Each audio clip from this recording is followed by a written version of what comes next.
معك مكره حركات الكبلز اللي في السوشيال ميديا. كبز اتطورت، قد نقول مربطين مرتبطين. امانه يا جماعه مستفزين بشكل، يا في واحده كل اسبوع ترتبط بحد وبعدين تنفصل.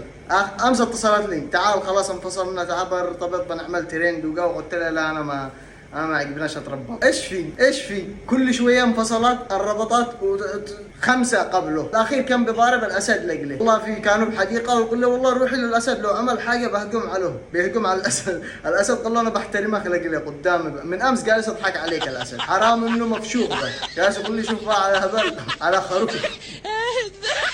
ايش في وتسقع لك حاله بعدين بالستوري، كل حاجه قسمه، كل حاجه نصب ولايكات، كل حاجه لو كان خيرا لبقى، والله لو كان مشلولا لقام وهرب، لو كان ما عقل لما قرب، بعد ثلاثه دري مالك، لو كان رجال لما حب. لا فين دحين حياتك رجعت مسلسل تركي، والله اللي قبله شهره وطلعه وعمل له كانوا يضربهم المثل. عنتر وعبلة حق الزمن هذا، كرفت بابوه طلع يقول انا مسحور. مش مصدق، صح انها هي جميله وصح ان صوتها على اساس مليح وصح، بس لا، هذه ضيعت اللي اسمهم احمد بالخيانه. احنا معانا سمعه ان احنا خونه، وانا اقسم بالله العظيم ما اعرف ايش يعني خيانه، ما اعرف ايش ايه يعني بنات، وايه يعني حياه، وايه يعني مدري ايش.